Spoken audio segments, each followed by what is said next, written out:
Assalamualaikum warahmatullahi wabarakatuh. Kali ini saya akan memulai untuk kuliah statistika dan metode penarikan sampel untuk minggu kedua, yaitu kali ini kita akan membahas mengenai deskripsi data. Ya.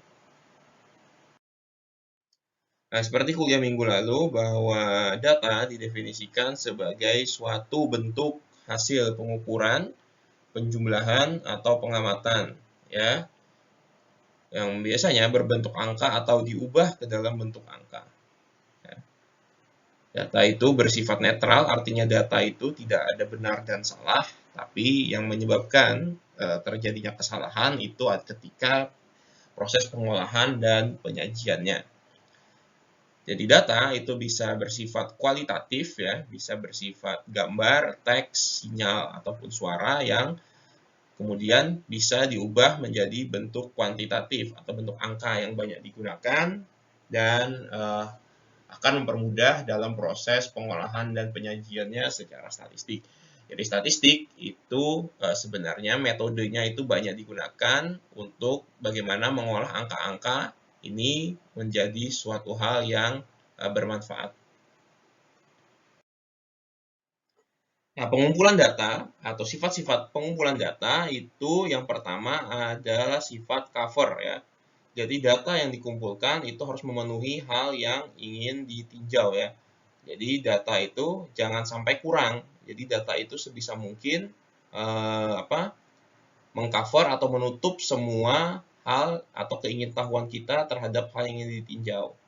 Dan juga data tersebut harus dapat bersifat konklusif. Artinya data yang kita kumpulkan itu nanti dapat memberikan kesimpulan.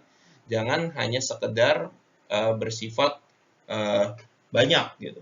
Data yang banyak belum tentu menghasilkan hasil yang bagus juga. Kalau data tidak bersifat konklusif, artinya tidak menghasilkan apa-apa, maka itu hanya sekumpulan data yang tidak memberikan informasi. Dan ketiga, data itu harus bisa dieliminasi. Jadi data yang kita ambil itu tidak semuanya harus dipakai. Data yang tidak relevan dengan tujuan itu bisa saja kita hilangkan, gitu kan. Jadi misalkan kita punya data sebuah mobil, gitu kan. Sebuah mobil kita punya semua data tentang mobil tersebut, tapi misalkan kita hanya ingin mengetahui kira-kira seberapa bagus kekuatan remnya, maka data terkait dengan warna jok, warna dashboard itu menjadi kita hilangkan saja, kita eliminasi. Walaupun secara cover, artinya secara covering itu luas, artinya kita bisa memenuhi apa yang saja yang kita inginkan tentang mobil tersebut. Kita punya semua datanya. Tapi data tersebut belum tentu konklusif, misalkan semua data diolah, itu belum tentu konklusif, dan sehingga supaya bisa konklusif ada beberapa data yang harus dieliminasi. Nah, data sendiri itu terdiri dari beberapa aspek, ya, atau beberapa bagian data. Yang pertama objek. Di dalam objek itu kita bisa menentukan variabel. Nah, hasil pengamatan suatu variabel itu menjadi nilai. Ya. Jadi misalkan suatu objek data itu ada suatu mahasiswa, jadi mahasiswa yang kita tinjau, ya, kita meninjau mahasiswa sebagai objek data kita. Lalu mahasiswa, di dalam diri mahasiswa itu kan kita bisa mengambil beberapa variabel yang ingin kita ambil datanya, misalkan nilai ujiannya, tinggi badannya, atau misalkan asal daerahnya, atau uang bulanannya, itu kan sebagai suatu variabel. Dan di dalam satu variabel kan bisa saja bergantung atau terdiri dari beberapa nilai, kan. Nilai ujian mahasiswa bisa 50, 100, 55, atau tinggi badan 167, 160, 175. Nah, jadi aspek data itu dari yang paling umum itu adalah objek, ya. Di dalam objek itu bisa terdiri dari beberapa variabel, ya. Di dalam beberapa variabel itu bisa ada beberapa nilai. Jadi aspeknya seperti itu.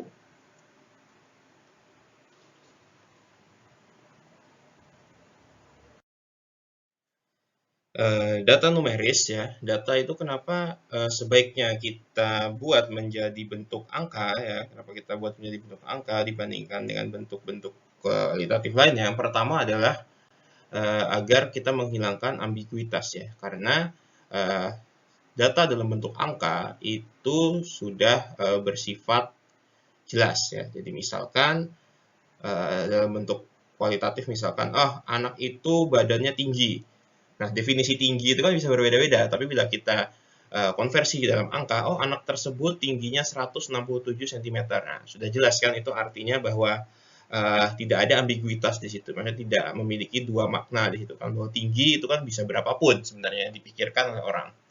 Yang kedua, angka itu kan merupakan suatu bahasa internasional, artinya bahwa terlepas dari suku dan bahasa dan kewarganegaraan, bahwa angka itu bisa dengan mudah kita pahami ya dibandingkan dengan kualitatif atau dalam bentuk bahasa atau dialek gitu.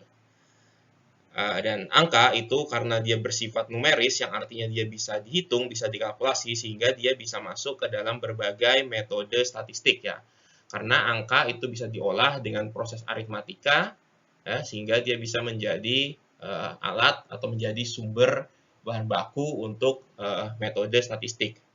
Dan angka itu hanya memiliki atau mempunyai satu nilai intrinsik, yaitu nilai angka itu sendiri ya. Jadi misalkan angka 150 ya, ya sudah nilainya 150. Jadi beda misalkan kita melihat teh ini panas. Nah, panas itu sendiri berapa kan? Nilainya bisa beda-beda. Definisi panas itu berapa? Ini mirip seperti ambiguitas tadi. Angka itu kan bisa dapat langsung menggambarkan kondisi di dunia nyata. Seperti tadi misalkan, teh atau kopi ini panas. Kita tidak bisa dengan pasti menggambarkan seberapa panasnya. Tapi bila kita bilang, teh ini suhunya 40 derajat Celcius. Sudah jelas, kita sudah bisa tahu kira-kira suhu 40 derajat Celcius itu kira-kira seperti apa. Dan angka numeris itu diperoleh dari hasil yang terukur ya. Ada alat ukurnya biasanya. Termometer lah, penggaris lah, apapun yang artinya itu adalah sesuatu yang valid. Ya. Bukan dari sesuatu yang subjektif gitu ya. Jadi data itu adalah nature evidence ya, atau data dari suatu alam yang dilihat dari suatu measuring instrument atau dari suatu alat ukur. Nah, jenis data itu ada dua dari segi cara pengambilannya. Pertama adalah data kontinu ya, data kontinu. Nah, itu misalkan kita lihat seperti garis lurus ini.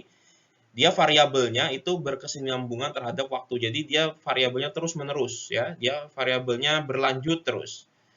Nah, bila data kontinu ini diberi interval atau diberi jeda, maka dia akan berubah menjadi data discrete ya.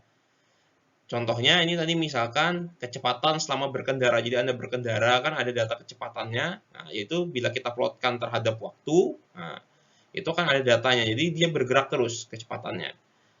Nah, bila datanya itu kita ukur misalkan per 5 detik, yang artinya kita beri interval, maka itu nanti menjadi data discrete. Ya. Nah, diperoleh dengan cara pengukuran ya. Nama caranya itu adalah pengukuran atau measurement. Beda dengan data yang kedua yaitu data discrete. Data discrete ini memiliki jeda, nah, ada intervalnya. Nah, bila intervalnya diintegrasikan atau intervalnya sangat banyak, maka nanti lama-lama dia menjadi data kontinu di sini. Dia tidak lagi menjadi data discrete, tapi menjadi data kontinu. Ini diperoleh dengan cara counting, penghitungan, pencacahan. Jadi misalkan menghitung jumlah murid di kelas, itu kan penghitung. Kalau data kontinu itu caranya adalah mengukur. Ya. Nah, jadi bila data kontinu, ini kan seperti garis ini, bila garis ini dipecah-pecah atau diberi interval, maka dia akan menjadi data discrete. Tapi bila data discrete ini, ya, yang ada intervalnya ini, digabungkan, maka dia menjadi data kontinu. Nah, untuk skala data, untuk kelas data atau tingkat data, itu mulai dari tingkat terendah, itu namanya adalah data nominal. Ya, data nominal itu memiliki nama, misalkan nilai ujian. Nilai ujian kan ada misalnya nilainya mulai dari 10, 20, 30, sampai 100.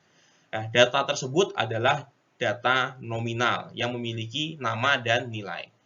Bila data nominal tadi diordered, artinya diukur atau disusun, misalkan nilai ujian tertinggi sampai terendah itu sudah menjadi tipe data ordinal. Jadi ada kegiatan lanjutan.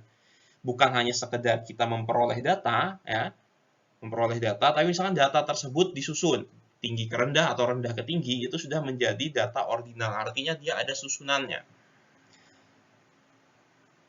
Nah, dan bila data tersebut diberi interval yang proporsional antar variabelnya, gitu kan. Jadi misalkan ada nilai ujian tadi Yang dapat 0 sampai 10 berapa orang, yang dapat 10 sampai 20 berapa orang, yang dapat 20 sampai 30 berapa orang. Nah, itu disebut sebagai data interval kelas ketiga. Jadi bukan hanya disusun, tapi kini kita berbagi, gitu kan? Berbagi datanya berdasarkan intervalnya.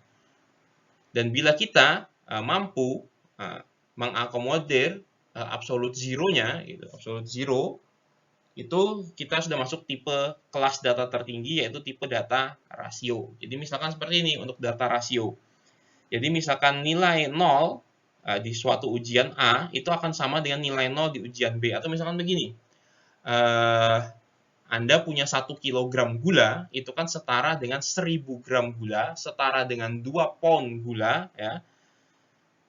Dan artinya bahwa 0 kg gula itu setara dengan 0 gram dan setara dengan 0 pound. Itu artinya absolute zero-nya sama. Ya. Itu sudah termasuk tipe rasio. Beda dengan interval, bahwa misalkan adalah derajat Celcius dengan derajat Fahrenheit. Intervalnya mungkin sama, ya. Intervalnya ada interval yang jelas. Misalkan Celcius ada dari 0 sampai 100, Fahrenheit itu dari 32 sampai 212. Ya. Tapi bahwa 0 derajat Celcius itu tidak sama dengan 0 derajat Fahrenheit. Itu artinya dia baru kelas interval. Artinya bahwa variabel suhu itu kan objeknya adalah suhu, variabelnya adalah Celcius dan Fahrenheit, bahwa Celcius dan Fahrenheit itu dia punya interval, dan dia sudah terukur bahwa tertingginya 100, terendahnya 0, dia punya interval Celcius 0 sampai 100, Fahrenheit 32 sampai 212, tapi dia tidak punya absolute zero yang sama. Makanya temperatur itu masih masuk pada kelas data interval. Tapi rasio itu misalkan adalah panjang, sentimeter ke meter, ke yard, ke berapapun, ke feet, itu 0 di sentimeter itu setara dengan 0 di meter, setara dengan 0 di yard, setara dengan 0 di feet. Itu sudah masuk dalam kelas data rasio, gitu ya. Nah, metode statistik dasar, jadi dari data-data yang kita dapatkan tadi, secara umum kita bisa memulai untuk membuat metode statistiknya. Statistik dasar itu kita sebut sebagai summary statistik. Jadi hasil dari statistik itu nanti akan memberikan summary atau ringkasan, yang umumnya adalah average atau nilai rata-rata, mean atau nilai tengah, mode atau modus, atau nilai yang paling banyak muncul, atau ada deviation atau varians, simpangan, dan kuartil. Ini 5 statistik dasar yang paling umum ada digunakan untuk memberikan suatu gambaran awal dari data yang mean atau nilai rata-rata, ya. Jadi misalkan ini adalah data penjualan, ada 20 data. Mean nilai rata-rata adalah total dari data dibagi dengan jumlah data. Jadi ini ada 20 data mulai dari 9, 6 dan segala macam. Di sini kita total nilainya 317 dibagi dengan jumlah data n. Jumlah datanya ada 20. Jadi 317 dibagi 20 yaitu sekitar 15,85 adalah nilai rata-rata penjualan. Jadi untuk mean itu data yang ada itu langsung saja dijumlahkan dibagi dengan jumlah total data yang ada. Oke, untuk median itu bila awalnya kita punya data sales di sini, untuk bisa mencari nilai median harus kita susun terlebih dahulu, ya. Harus kita susun terlebih dahulu berdasarkan mulai dari urutan terendah sampai tertinggi, ya. Tidak bisa langsung dari sales ini. Median itu adalah nilai tengah dari data tersebut, ya, nilai tengah dari data, atau biasa disebut persentil ke-50 atau biasa disebut kuartil 2. Ya, jadi mediannya untuk 20 data ini ada setelah di antara data ke-10 dan 11, atau di data ke-10,5. Ini data ke-10-nya adalah 16, data ke-11-nya adalah 16, sehingga ini sama-sama 16, sehingga nilai mediannya adalah 16 untuk data di sini. Ya, jadi data ke-10,5, atau biasanya mencari median itu adalah data ke n plus 1 dibagi 2, atau 21/2 itu kan 10,5, atau data ke 10,5. Sementara modus tetap sama, bahwa data itu harus kita sort terlebih dahulu, dan modus itu adalah data yang paling sering muncul. Jadi biasanya kita plot, ya misalkan ini data 6 itu muncul 1 kali, 7 tidak ada, 8 tidak ada, 9 muncul 1 kali, dan di sini paling banyak adalah 16 ya. 16 ini yang paling banyak muncul sebanyak 3 kali, sehingga 16 ini menjadi nilai modus. Mode itu 16. Nah, untuk varians atau standar deviasi itu kira-kira menggambarkan seberapa besar simpangan atau sebaran datanya. Jadi kira-kira datanya ini termasuk tipe data yang rapat, artinya angka terendah dan angka terkecilnya itu apakah tersebar dengan cukup baik ataukah sebarannya itu sangat jauh sekali.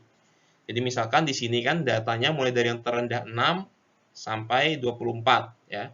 Jadi dia kira-kira sebarannya itu seberapa.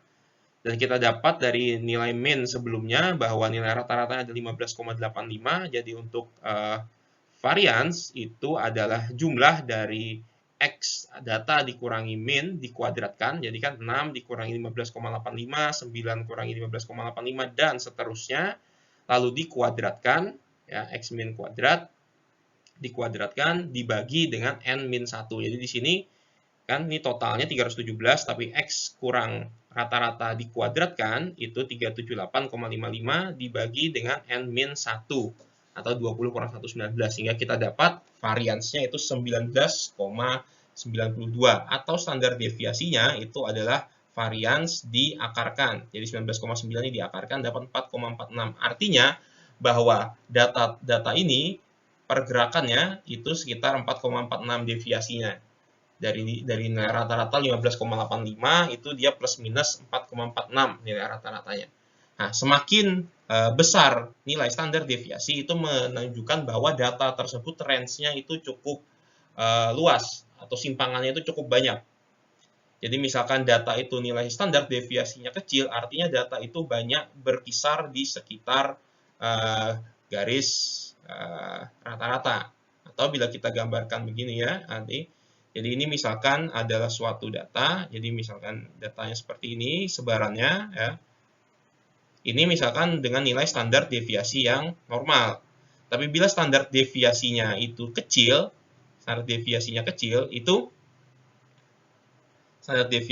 maka datanya akan cenderung lebih meninggi seperti ini. Ini standar deviasi kecil, artinya simpangannya itu cukup kecil. Tapi bila standar deviasinya besar, maka datanya cenderung lebih landai. Ya, cenderung lebih landai. Dari bentuk grafiknya akan cenderung lebih. Data yang lebih landai seperti ini menunjukkan bahwa simpangannya itu sangat besar. Ya. Artinya sebaran datanya itu cukup menyebar, artinya variasi datanya itu cukup banyak. Nah, jadi misalkan nilai variasi data kecil, itu artinya misalnya rata-ratanya 15,85, maka nilainya kurang lebih aja rata-rata data yang lain itu 14, 16, 13, kecil gitu. Tapi ini karena 4,46 ya kurang lebih kira-kira datanya itu banyak berkisar di antara 11 sampai 19 paling banyak datanya. Ya 11 sampai 19 paling banyak. Sisanya antara 20 sampai 24, 6 itu hanya luarannya saja. Dan kuartil, yang terakhir dari kuartil itu dibagi menjadi 3 bagian. Yang pertama ada kuartil pertama atau Q1 atau biasa disebut persentil 25. Jadi kira-kira data 25% data itu berada pada posisi di mana, seperempat data atau bisa disebut kuartil bawah. Kuartil 2 atau persentil 50 ada titik tengah data atau disebut median.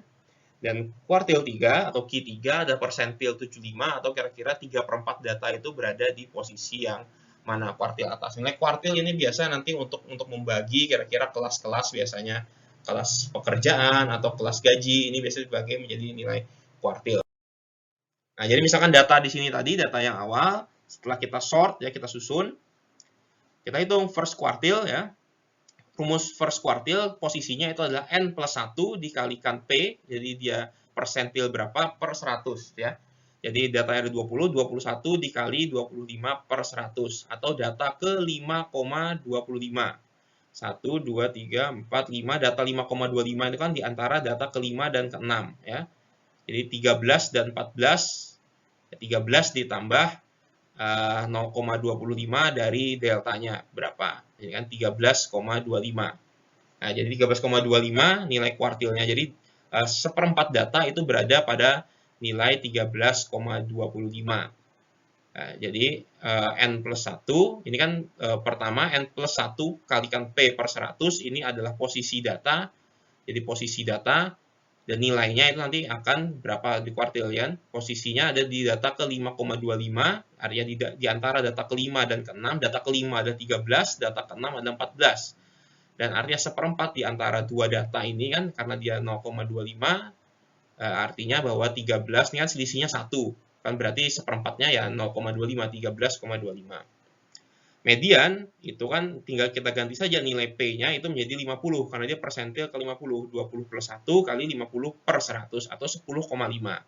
Data ke 10,5 ini kan karena deltanya adalah 0 ya, deltanya adalah 0 artinya dia nilainya 16 di sini. Data ke 10,5 antara data ke 10 dia 16 dan data ke 11 juga 16. Kuartil 3 atau persentil 75 itu adalah 20 plus 1 dikalikan P-nya kita ganti 75 atau 15,75. Data ke 15,75. Data ke 15 itu adalah 18 dan data ke 16 itu adalah nilainya 19. Sehingga datanya 18,75. 18 kan ditambah ini selisihnya berapa? Selisihnya 1 kan 1 dikali 0,75 kan 15,75. 1 dikali 0,75 itu 18,75. Jadi di 18,75 ke atas itu sudah termasuk lebih dari 3/4 data. Baik, sekian untuk kuliah